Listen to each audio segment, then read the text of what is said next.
إن الحمد لله والصلاة والسلام على رسول الله أما بعد معزز سامعین کرام، میرے پیارے بچوں اور بچیوں، اس وقت مدرسہ الکریم معارف القرآن نافع کا یادی الشان پروگرام 15 اگست یوم آزادی کی مناسبت سے منعقد ہو رہا ہے۔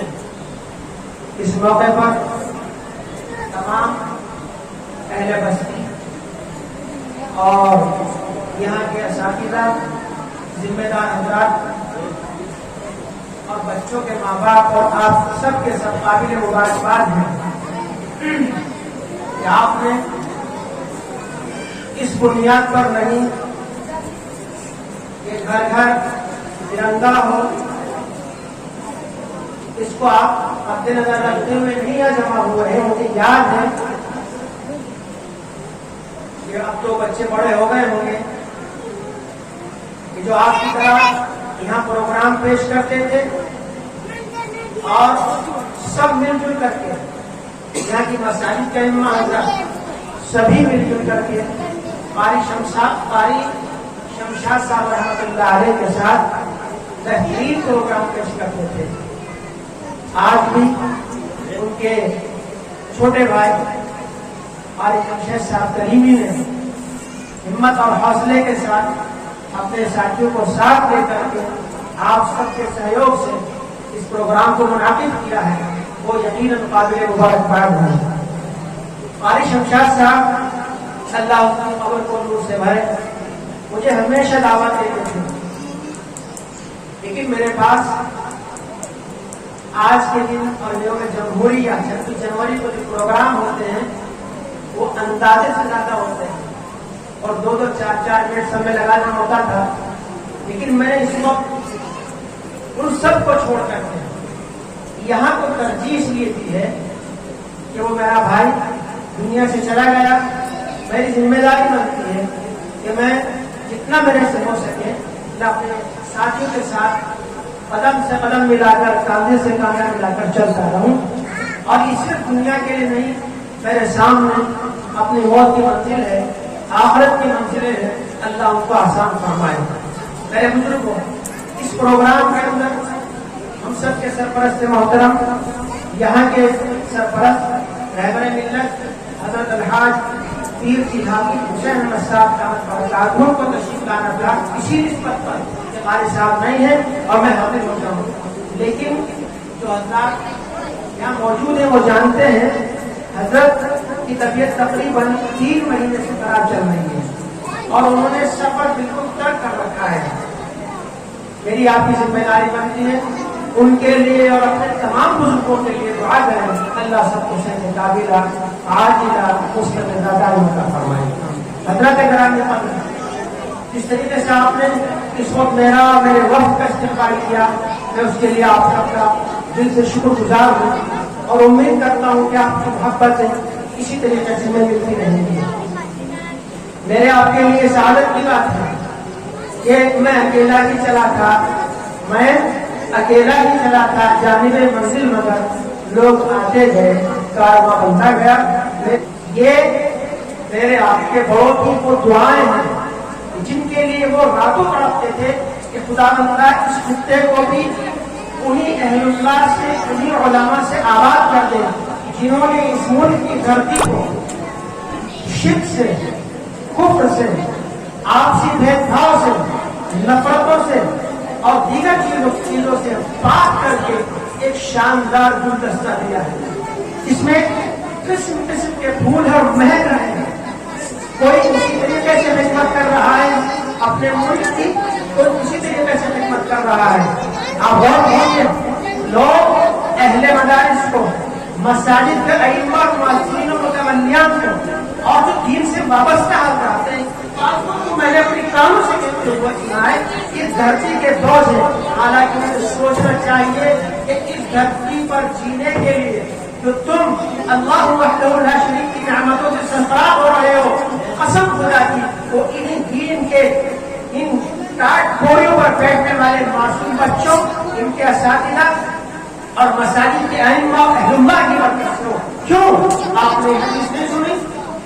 تو ہم پڑھے، حضرت علی میں نمبر اللہ مرتضی فرمایا کرتے تھے یہ جو کتابیں ہوتی ہیں ان کا مطالعہ دو دھاری تلوار کی طرح ہوتا ہے، ادھر سے بھی چلو گے تو کاٹ دے گی، ادھر سے بھی چلو گے تو کاٹ دے گی. کسی کو اپنا بڑا بنانا پڑے گا، کسی کو اپنا مصلح بنانا پڑے گا، کسی کو اپنا استاد بنانا پڑے گا، کسی کے تحت رہ کر کے ہمیں اسٹڈی کرنی ہوگی، مطالعہ کرنا ہوگا، تبھی ہم کامیاب ہوں گے. ورنہ آپ دیکھیں گے کتنے اٹھے ہیں پورے دنیا کے اندر اٹھے. کیوں؟ اس لیے کہ انہوں نے اپنا کسی کو بڑا تسلیم نہیں کیا، انہوں نے کسی اپنے چھوٹے پر کوئی ایسی کوشش نہیں کی، بلکہ بس پڑھتے رہے، چلتے رہے. نتیجہ یہ ہوا کہ کہیں قادیانی تیار ہو رہے ہیں، کہیں اسلام مخالف طاقتیں تیار ہو رہی ہیں، اپنے ہی لوگ، اپنے یہاں کے لوگ شامل ہو رہے ہیں، اور نتیجہ سب کے سامنے ہے. اس لیے ہمیں پڑھنا ہے، سننا ہے، لیکن صحیح لوگوں کو سننا ہے، صحیح کتابوں کو پڑھنا ہے. انشاءاللہ ہم ادا کر رہی ہیں انشاءاللہ. اب اگلی بار سماعت کیجیے تعریف کے سلسلے میں. کتنے میرے بچے بچیاں ایسی ہیں مجھے رونا آتا ہے. ہم مدرسے کا شربت پیے بغیر، علم نورانی، علم ربانی پیے بغیر ہم زہر پی لیتے ہیں. ہم مجبور ہیں، ہماری قوم مجبور ہے زہر پینے کی. لیکن اس زہر کے ساتھ اگر ان مدارس سے جو علم ربانی کا نور پلایا جا رہا ہے اس کو آپ ساتھ رکھیں گے تو انشاءاللہ وہ زہر اثر نہیں کرے گا بلکہ تریاب بن جائے گا. اور یہاں قوم کے ذمہ دار حضرات موجود ہیں. آپ دل پر ہاتھ رکھ کر بتاؤ، ان مدرسوں کو، ان خانقاہوں کو، ان دینی مراکز کو مضبوط کرنے کے لیے جہاں خداوند قدوس کی رحمت ضروری ہے وہاں میرے آپ کا تعاون کرنا بھی ضروری ہے. اگر ہم معیاری ادارے چاہتے ہیں کہ ہمارے اداروں کے اندر سے بہترین علماء نکلے، بہترین صلحاء نکلے، بہترین دانشوران قوم ملت نکلے، بہترین حکومت کرنے والے نکلے، تو یاد رکھو ہمیں اپنی کمائی کا ایک مختص حصہ، معتبر حصہ، خاص حصہ ہمیں یہ کرنا ہوگا. صرف اس لیے نہیں کہ آج میرے ساتھ کوئی حادثہ پیش آ گیا تو میں اس بنیاد پر آ کر مدرسے میں رسید کٹا رہا ہوں، امام صاحب کے ہاتھ میں 10 روپے دے رہا ہوں، نہیں. بلکہ جس طریقے سے میری ذمہ داری ہے، پیاس لگی تو پانی پیا، بھوک کے وقت کھانا کھایا، دیگر کاموں کے لیے میں نے اپنے وقت کو مختص کر رکھا ہے، اسی طریقے سے مجھے اپنی آمدنی میں سے ایک خاص حصہ اس کام کے لیے کرنا ہوگا. زکات صدقے سے ہٹ کر کرنا ہوگا. زکات صدقہ تو ذمہ داری ہے، ماننے کی بات تو تب ہے کہ ہم گفٹ کریں، ہدیہ کریں. یہاں تشریف فرما ہے بھائی مستقیم اللہ کو جزا خیر عطا فرمائے. یہ علماء کو ڈھونڈ کر پتہ کر کر کے ان کے نمبر لے کر کے معلوم کرتے ہیں کیا حال ہے، خیریت ہے، کوئی ضرورت تو بتاؤ، اور ماشاءاللہ پھر نمبر کے مطابق خدمت کرتے ہیں. یہ ہے جذبہ.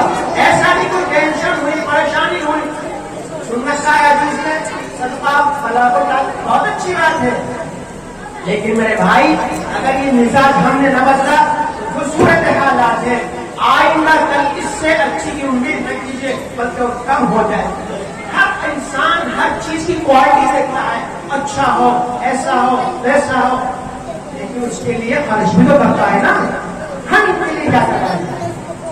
اور کرنے کی بات ہے آپ جہاں جہاں سے تعلق رکھتے ہیں اللہ آپ کو آباد و شاداب رکھے.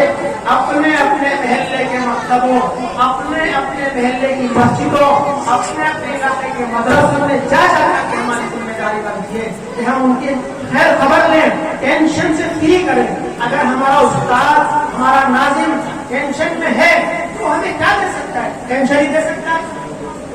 اور اگر یہ ٹینشن سے فری ہوں گے انشاءاللہ بہترین افراد، بہترین اولاد، بہترین مائیں، بہترین بیٹیاں ہمارے سماج کے ایک بڑا حصہ ہوں. اس لیے آج کی خاص میں کہتا ہوں کہ آزادی کا مطلب ہر چیز اپنے ذہنوں کے اندر رکھو کہ آزادی کا مطلب میری جان، میرا مال، میری مرضی. یہ غلط ہے. جان بھی، مال بھی، وقت بھی، زمین بھی، جائیداد بھی، ہر کچھ ہر انسان کے پاس چاہے وہ کسی بھی دھرم سے تعلق رکھتا ہو، اس کے پاس خدا بندے قدوس کی امانت ہے۔ اور آپ جانتے ہیں جو انسان امانت میں خیانت کرتا ہے وہ ایمان والا نہیں ہو سکتا، بے ایمان ہے۔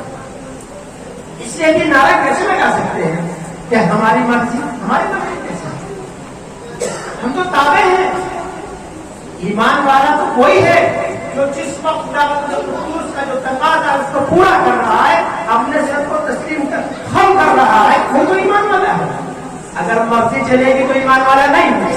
تو آزادی کا مطلب ہر کسی مت سمجھیے، آزادی کا مطلب نوٹ کر لیجیے، آزادی کا مطلب یہ ہے کہ ہم بحیثیت مسلمان ہم نہیں جا رہے پاکستان، نہ ہم جا رہے سعودیہ، نہ ہم جا رہے کویت، ہم کیوں جائیں دوسرے ممالک کے اندر، کسی ملک کے اندر اپنے بڑوں کی طرح آخری قطرے تک ہم ٹکے رہیں گے، ہم نہیں جا سکتے۔ ہم اس زمین کو اپنی سجدہ بنائیں گے، یہاں قرآن و سنت کی ہم تعریف کریں گے، اذان بھی ہوگی، سب کچھ ہوگا۔ اگر خدا نخواستہ ہم اس جد و جہد کے اندر اس دنیا سے جاتے ہیں تو اللہ کی قسم کھا کے کہتا ہوں ہم کامیاب ہیں، بامراد ہیں۔ اصل جو زندگی ہے موت کی وہ اصل ہے چند دن کی ہے، یہاں تو مہمان ہے، یہ تو مہمان خانہ ہے، پوری دنیا سرائے ہے، آ رہے ہیں جا رہے ہیں، یہاں کوئی ٹکاؤ کوئی کسی کو ہے۔ کل نفس ذائقۃ الموت، موت کا مزہ تو ہر ایک کو چکتا ہے۔ اس لیے بے خوف ہو کر کے، نڈر ہو کر کے اپنی آزادی پر قائم رہیے۔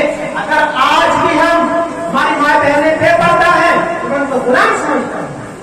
اگر میرے بھائی بغیر گاڑی کے ہیں غلام ہیں، اگر وہ اپنا نکاح درست نہیں کر رہے ہیں غلام ہیں، اگر سودی نظام کا بزنس کر رہے ہیں تو غلام ہیں۔ آزادی کہاں ہے؟ آزادی تو یہ تھی کہ خدا نے جو نظام ہمیں عطا کیا تھا اس کے مطابق، ارے علماء نے گردنیں اس کی تھوڑی کٹوائی تھی، ہم اسے پر چلتے رہے، جو پیغام وہاں سے ملتا ہے اسی کو حاصل کرتے ہیں۔ آزادی نہیں، غلامی ہے، ایک ڈبل غلامی ہے۔ اس لیے میرے بھائیوں اور سنجیدگی سے سوچو، غور کرو، فکر کرو، تھوڑی دیر سنجیدگی سے 24 گھنٹے میں سے چند منٹ نکال لو، اس کو مراقبہ کہتے ہیں۔ سوچو ہماری ذمہ داری کیا ہے اور ہم کیا کر رہے ہیں۔ اس لیے مجھے امید ہے کہ انشاءاللہ اپنے بڑوں کی طرح ہم اپنے ملک کی اسی طریقے سے خدمت کرتے رہیں گے، اور جب جہاں جیسا موقع ہوگا ہمیں پکارا جائے گا، ہم لبیک و سعدیک کہتے ہوئے اسی طریقے سے اپنے ملک کی شان کو، یہاں کی آن کو بچائیں گے۔ اور ہندو مسلم سکھ عیسائی سب ہیں آپس میں بھائی بھائی، اس نعرے کو بلند کریں گے، ہاتھ سے ہاتھ ملائیں گے، کانے سے کانا ملائیں گے، دل سے دل ملائیں گے، محبت، اخوت، امن، شانتی اور بھائی چارے کو لے کر کے ہم اپنے ملک کو ترقی دیں گے انشاءاللہ۔ اللہ تعالیٰ کامیابی عطا فرمائے۔ میں کہتا ہوں ہندوستان آپ کے زندہ باد، ہندوستان، علماء حق، اہل مدارس، جزاک اللہ خیر، والسلام علیکم۔